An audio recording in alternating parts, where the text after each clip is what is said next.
And it isn't recording. Oh, there you go. There you go. All right. Thank you, guys. Thank you. So I could close this, I guess. Where are we here? Bear with me. Getting there. Getting there. Okay, Zoom. Is this? Zoom, I think. Can you guys see me? Can you hear me? Yes. Yes, we can. All right. Well, I'm going to get onto this thing right now. So the slaughterhouse of failure is not in our destiny.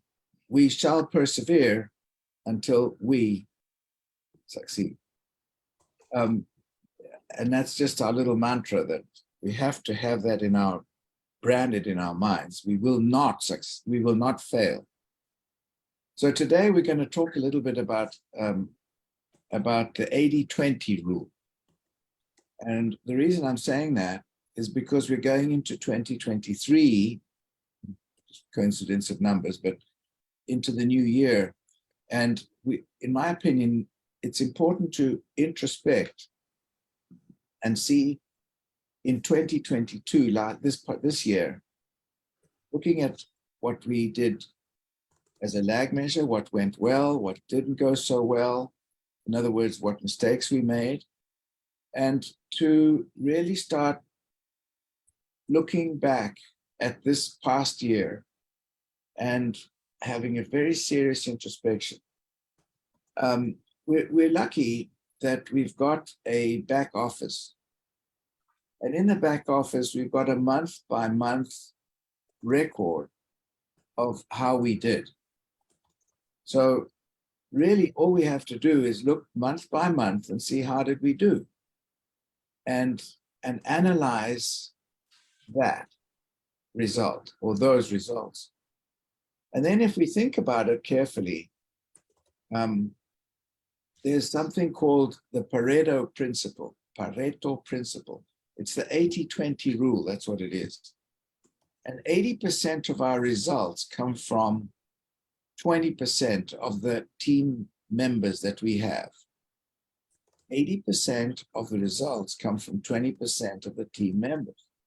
So if you think about that and you look at it and you know, we've got a bunch of people that we work with, but only 20% of those are the real stars in our business. In fact, all of the people on this call who are consistently on the calls are those stars because they're persistent, consistent, and focused. That's who you guys are. That's who we are. That's why we show up. And in your organization, those people that show up consistently and are there all the time, and those are the ones that will give you the results.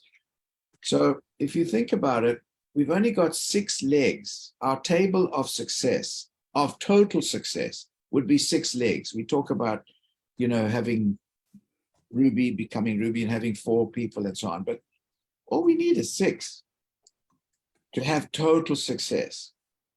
And only 2 of those will be probably your power legs. Your power legs will be out of the 6, 2. So if you think about that, we've got to identify the activities that are giving us the results, not on the accomplishments, because the accomplishments we only use to celebrate with the people who've achieved those accomplishments. Focus on the accomplishments, focus on the activities, focus on the work at hand. The accomplishments will come automatically from those. So it's important that we look back over 2023 and we really look at it and dissect our team members' results, our own results. First of all, how did we do? Did I perform as I should? Where did I fall down? I know for a fact that I underperformed this year. Absolutely, I know that I underperformed. And then, so how do I improve that? What do I need to do? But in order to know what to do, for the future, I need to know what I didn't do so well. And what did my team not do so well? How could I help them? How can they help their teams? How can we strengthen whatever challenges that we have? But we've got to identify those challenges if we have any.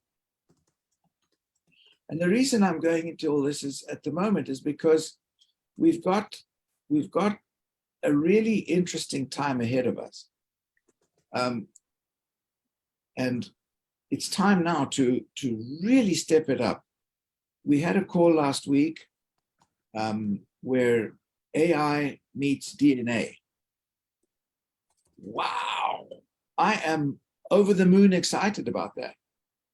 I'm not going to get into that for a second, but I just want to say that, for example, if we look at where our teams are, how can we be better? How can we help them more? How many people who started with success and then are still there or have dropped off? Is it because of us? Is it because of them? Is it because we didn't choose the right people? We did not choose. Did we not back the right people? What are the lessons we learned? So we should be driving the lines. We've only got 2 out of the 6 that will probably, if we're lucky, we'll have 3. If we're really lucky and with time, we'll have 4 out of the 6. That'll be our stars. But driving the lines is one of the big things, helping each team member achieve his or her goals, streamline the operation to reach their goals. It's about them, it's not about us. Automatically, by making it about them, we benefit. So re-identify that 20% of the team members that we've got and focus on them. So we don't need to chase rainbows. You know, we look at LinkedIn and we see we've got thousands of people on LinkedIn, millions, in fact, on LinkedIn. And a lot of them are looking for this and are looking for that. Okay, but let's look at what we've got before we start chasing the rainbows out there. Let's focus on the gold mines that we've got. Out of the 6, we've got 2 gold mines, 3 gold mines. Focus on them. The importance is what we have. We only realize what we've got until we've lost it. So focus on what we've got. We've also got to look at what's important, what's urgent. What's urgent is usually what was important and we didn't do at the right time. We should be doing the important things so that we don't have any urgent catastrophes to cope with that will distract us from the focus on our important work. The urgent things shouldn't even happen. I mean, of course they do because of life. Life gets in the way, but in our business, if we focus on a systematic way, we can actually get the important things done, and the urgent things won't distract us. Right now, the focus that we have, in my opinion, should be what I'm saying. Introspect of what the lag measures of what happened in the past, of ourselves, of our teams, of each one of our team members, each one of the ones that didn't do so well either. Why? Let's look at that. Look at 2023, and the focus should be going to Utah on 19th to the 21st of January. That should be priority number 1. Why? Because we are going to be closer to the AI meets DNA when that is launched properly.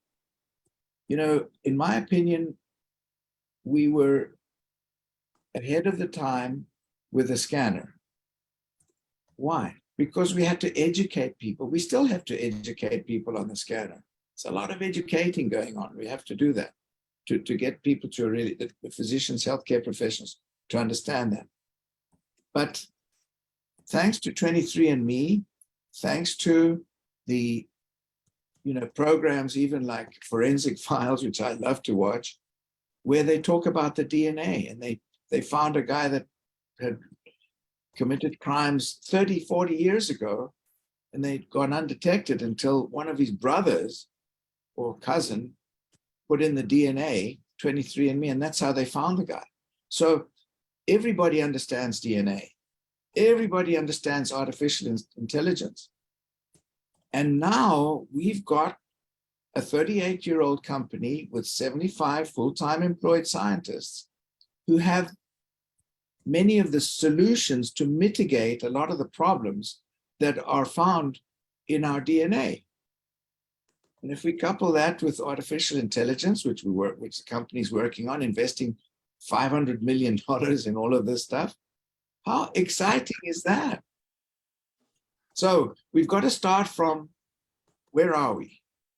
Where was last year? What can I improve? How can I improve? How can I help my team improve? Because times are really exciting, really, really exciting. So I don't want to ramble on and go on, but if anybody would like to comment, please, I would like very much for everybody to make this interactive and get some ideas from you. I'll speak up.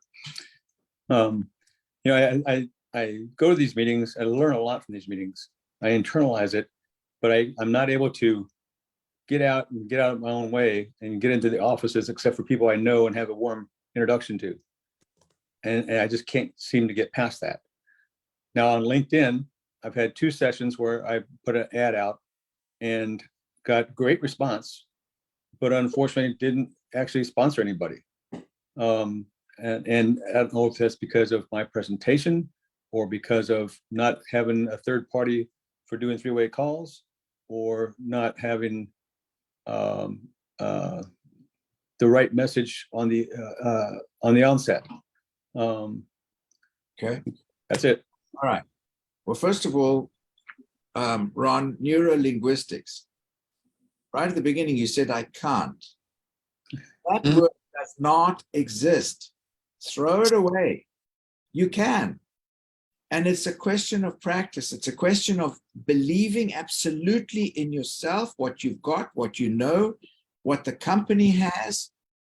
Once you have that belief system, you don't have to overthink it. Just share a passion. Talk about, do you have a hobby of any kind? Do you have any sport that you play, or any hobby, or anything you watch, anything you like? I like some things on TV. I like woodworking, boating, fishing. Okay.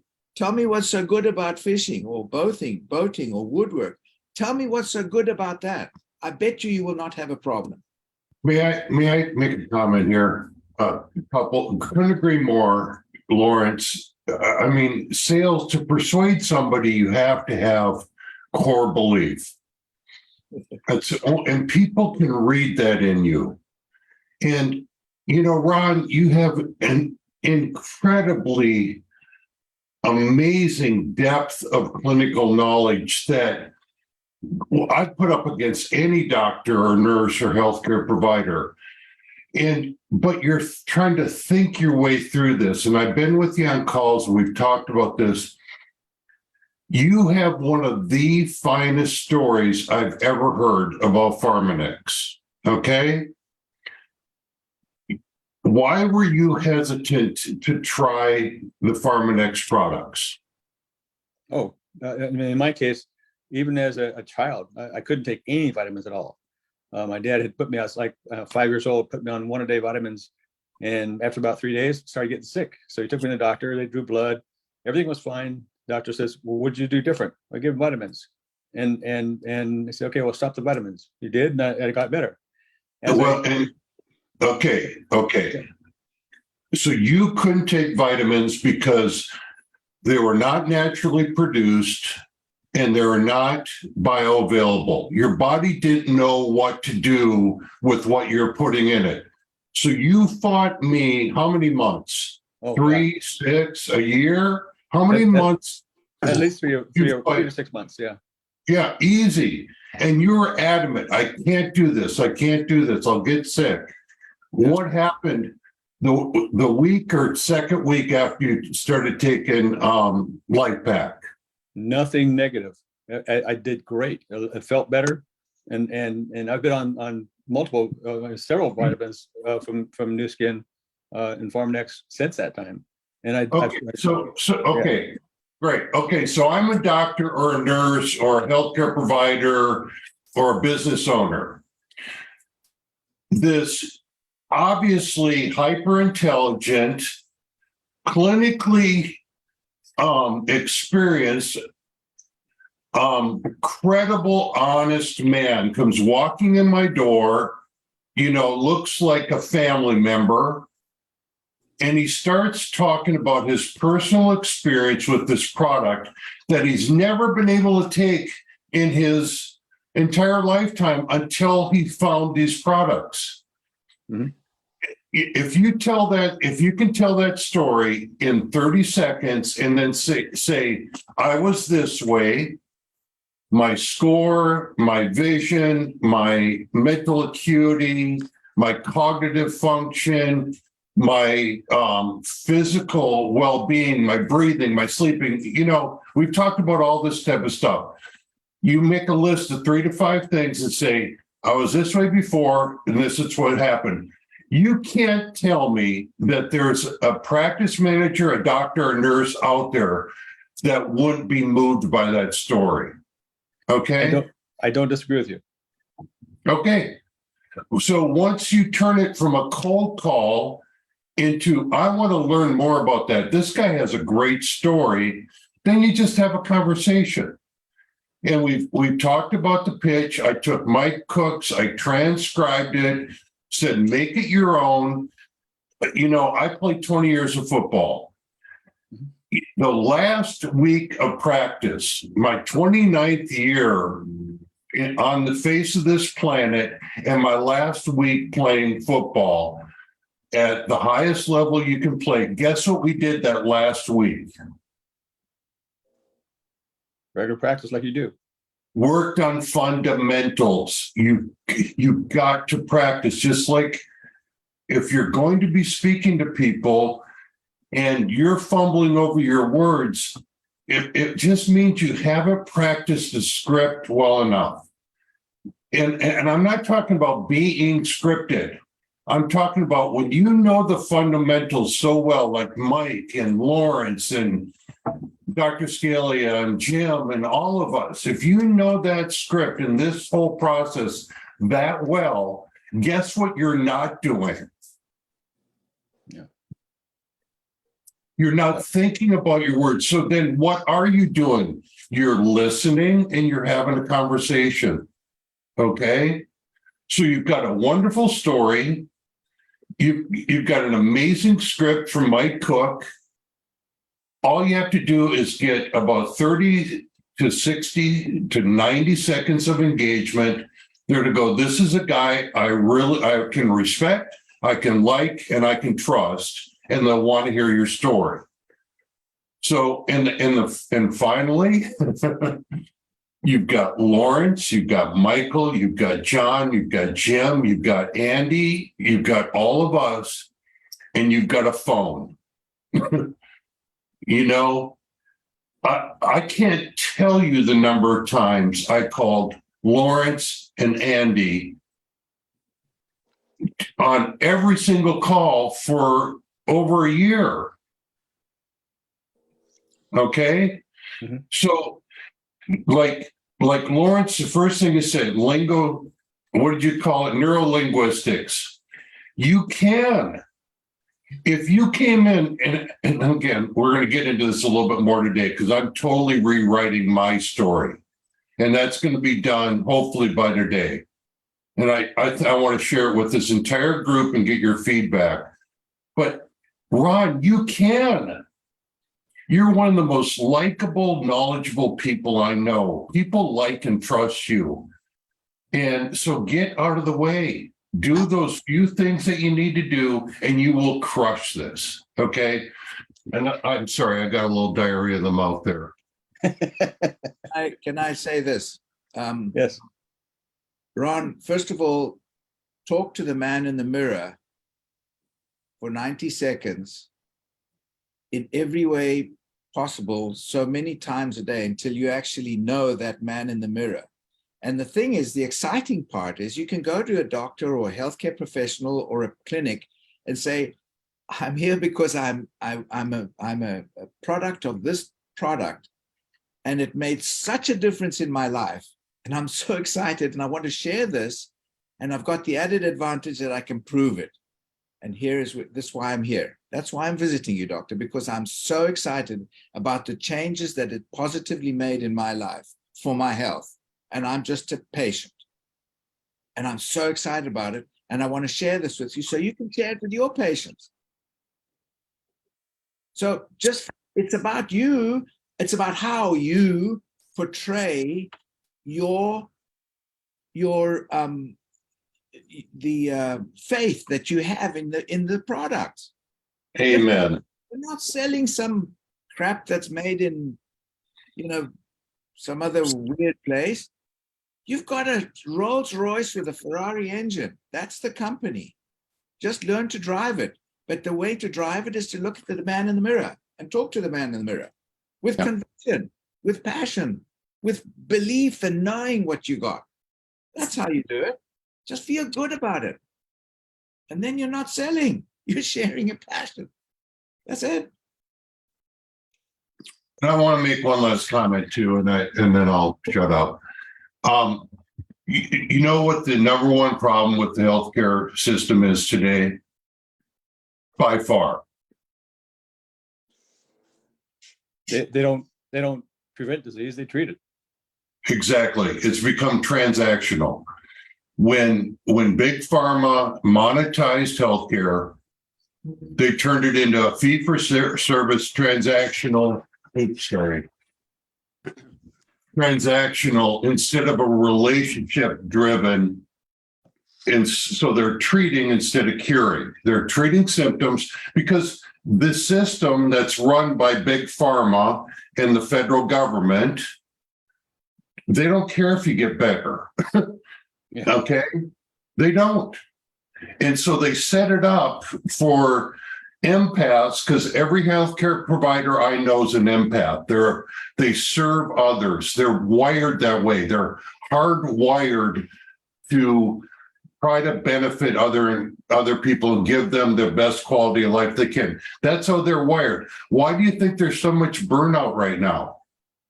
Because they're not being empaths. They're not able to be empaths in the system. They got to see 40, 50, 60 patients, and because think about who's running healthcare right now. They're administrators, they're bean counters.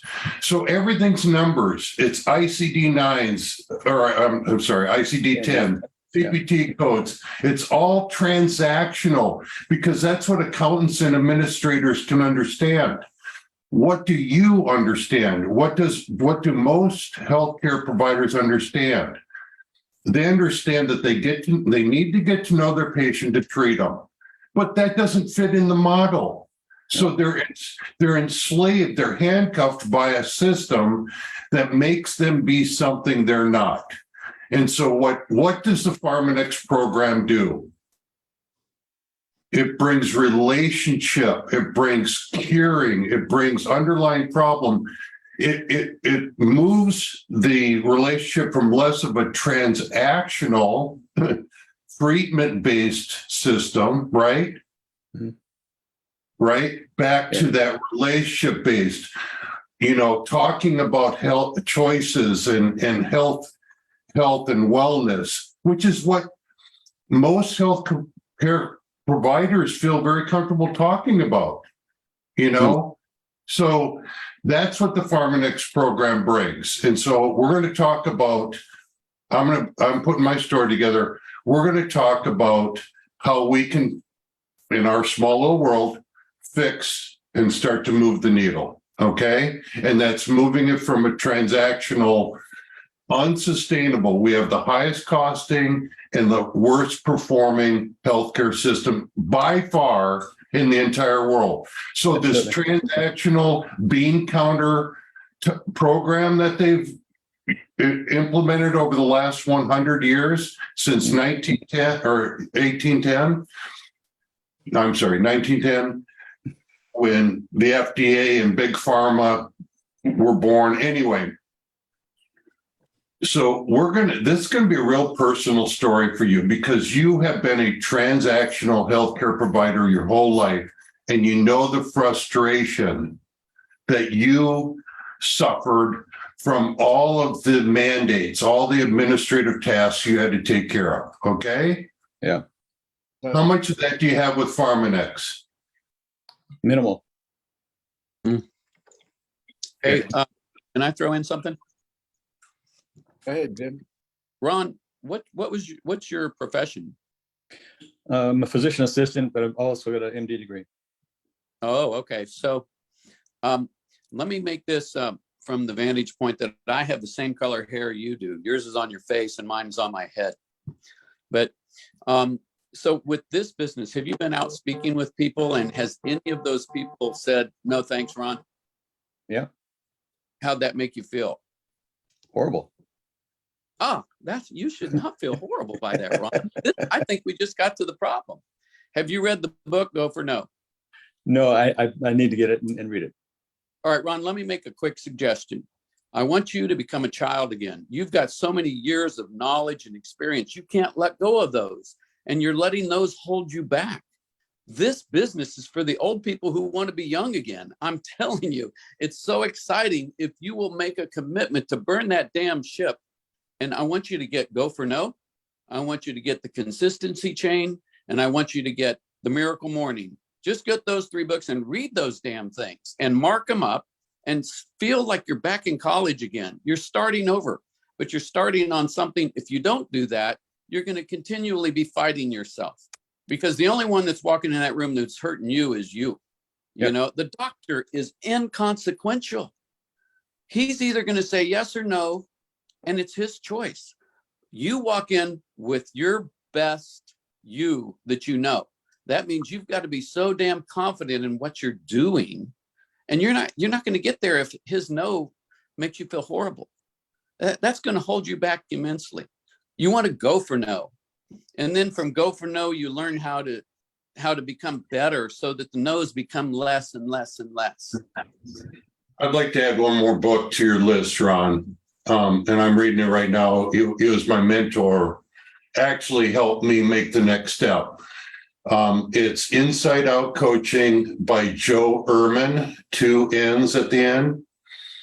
And I've been reading this book, and it really brought me back to his advice to me was to put myself into the shoes of my opponent. And that totally transformed the way that I looked at the way I approached football and the way I played. And be prepared. Those are the 2 things that really taught me. So Joe's coaching, I learned more in 1 year than the other 19 combined, because Joe's coaching was transformational. Okay. And that's what Inside Out Coaching talks about. He tells his story, and he talks about most coaching relationships are transactional. You do this, I'll give you a pat on the back or an attaboy, right? Mm-hmm. And you think about it, that's healthcare. Most relationships are transactional, fee for service. What he talks about is transformational. And that's really where I want to go with this whole dialogue. And my story is that Pharmanex has a transformational vision of healthcare. And I first learned it from Earl Bakken at Medtronic, and now Joe.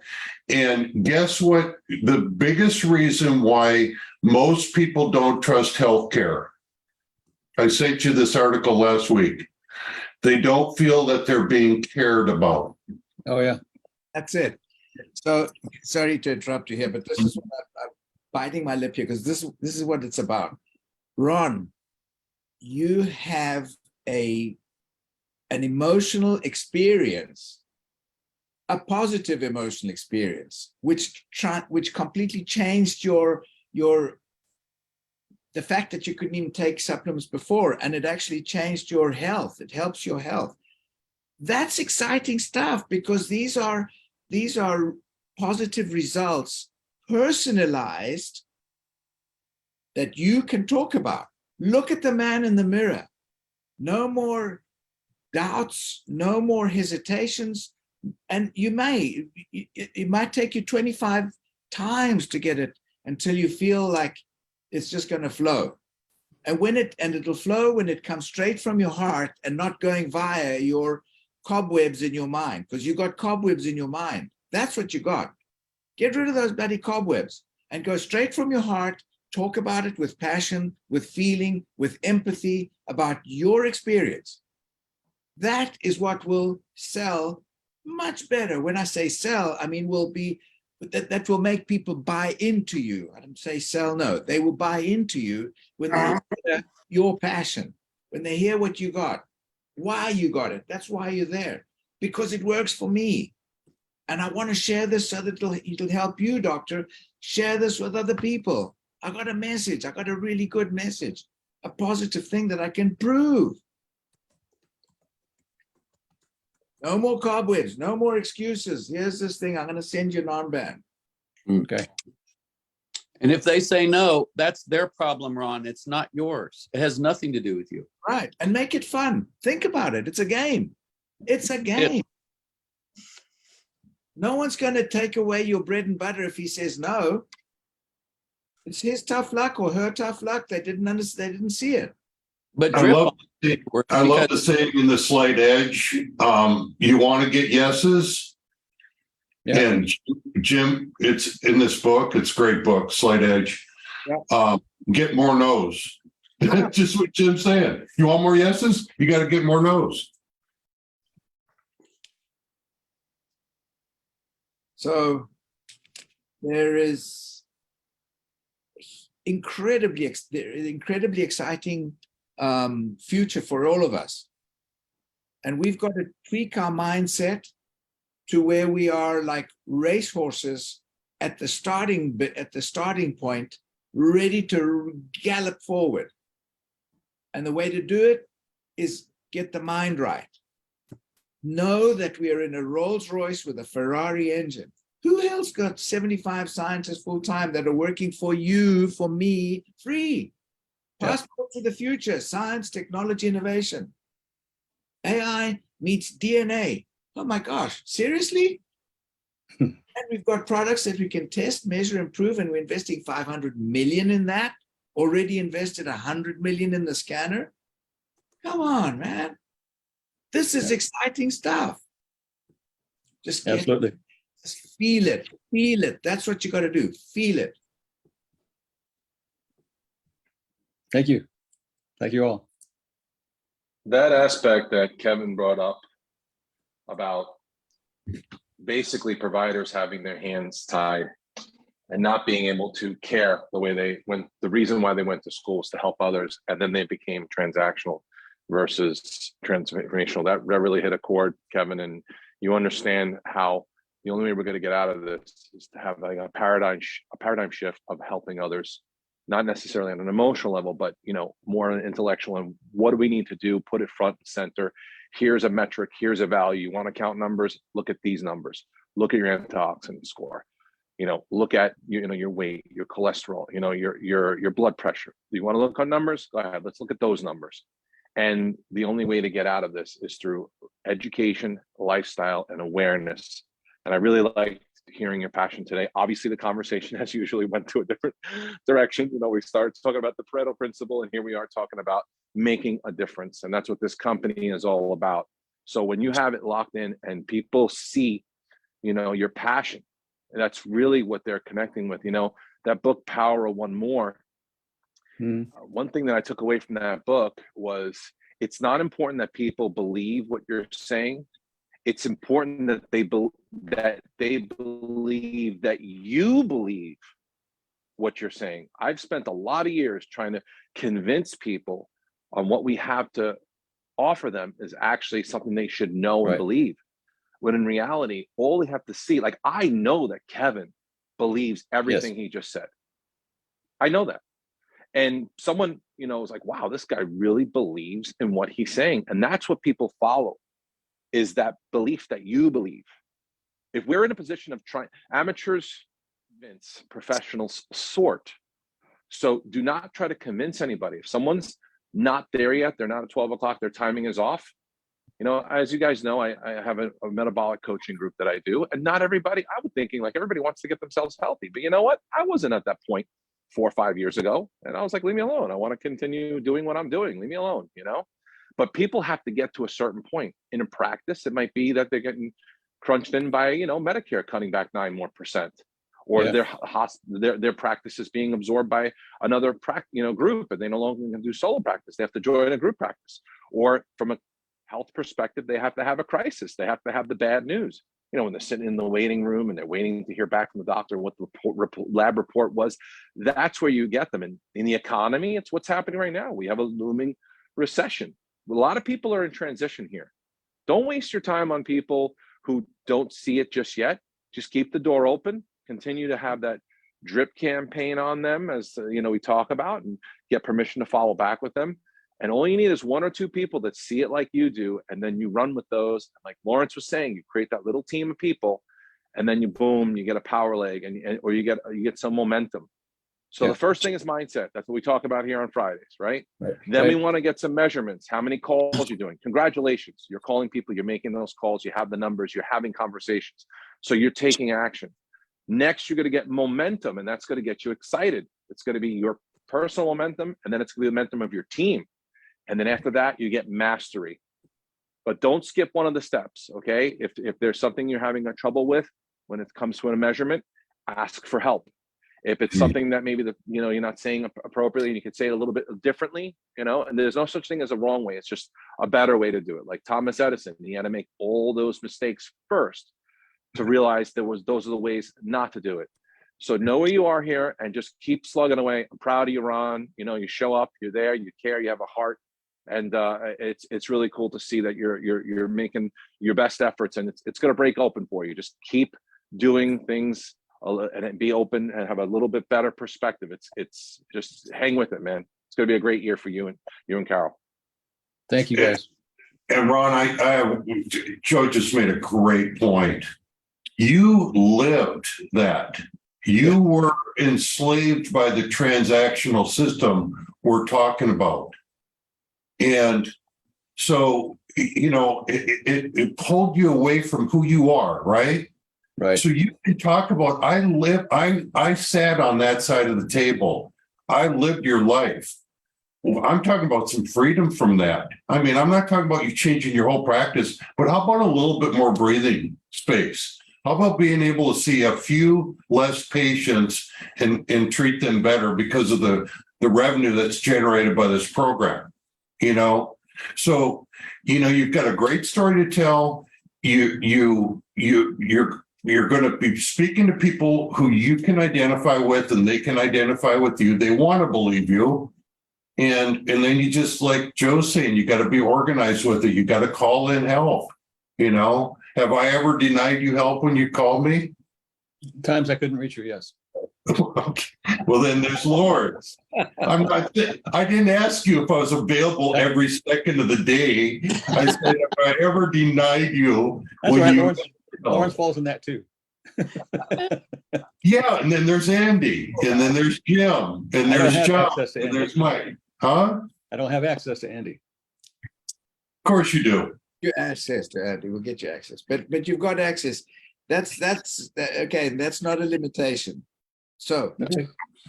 and then just a quick other thing I'd like to say is that in the last 5 years or so, hedge fund people have purchased clinics just as an investment. They don't give a rat's ass about the results of anybody's health. They're just looking at numbers. And I've actually spoken to several clinic owners, ex-owners, in the past couple of weeks that have sold their clinics to some of these hedge fund guys, and they are now part of, 500 other companies, other clinics that are owned by this particular group, or 1,000 clinics that are. So there's an impersonalization that has taken place. And the doctor also feels, or the healthcare professional also feels, that his or her passion has been minimized by just being a person that churns out numbers. You got to produce 50 people a day. You got to produce money. That's what it's all about. So the whole medical field has changed. So when you get a breath of fresh air like you are, in the way you say things, if you get it right, when you get it right, and you are getting it right, and it flows on a passion about what this has done for you. That's huge. That's a breath of fresh air. And then the money side is, and somebody else said, now you were just talking, Dan, John, Joe, or Kevin, about a little bit less people. People are seeing 30 people a day. Ridiculous. They burn out. But the scanner will allow them to see 1 or 2 or 3 or 4 people less every day, because they can make up the money with what they have with the science, with our business. Even if they don't charge for the scan, just 2 people a day on a 75-month ADR will give them $85,000 a year with half an hour work a day. Yeah. Just learn the numbers. It's exciting times. Yep. Anyway, I'm so sorry. Thank you guys, and I appreciate it. We've gone a little bit over. If anybody has anything else, I'm delighted, but I'm respectful of everybody else's time. So if you've got anything, anybody else want to add something? Hey, yeah, I just want to thank Ron, because your transparency this morning, you saw it turned all of us on. Absolutely. Nothing would have happened if you had not been transparent with us. Nothing. So this was a very, very productive morning. Empathy. Look, this is what it's about. The leader should show his or her vulnerability. We all have it. And if you show your vulnerability, you're human. And that's where we engage with the empathy of other people. That's what it's about. We all immediately felt something for you, because we've been there. We are there. Many of us are still there, whatever. So agree with you. Thank you, Ron. Thanks, Tim. Thanks, Kevin. Joe. And Ron, I have one more comment. The first sentence that should come out of your mouth is, I am not a sales representative. I'm a physician assistant, doctor, healthcare provider. And oh, by the way, I want to tell you about a story. The first thing you say, I'm not a salesperson, because what are they expecting? Oh yeah, the sales, of course. Yeah. You're representing a super opportunity for all the reasons we just discussed. Okay. Absolutely. Thank you very much, guys.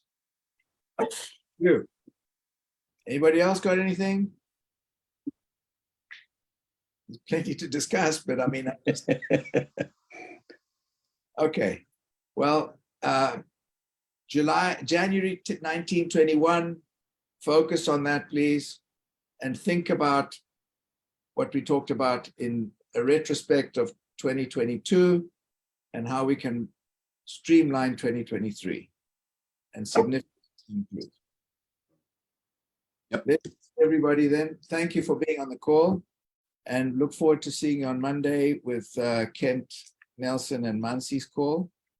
And then, on Scott's call on Monday, Mansi on Wednesday, and then, of course, on Friday, we'll be again together. Thank you, guys. Blessings. Thank you. Have a good weekend. Thanks. Thanks, guys. Really appreciate it. Yep. Thank you. See you, Jim Tears.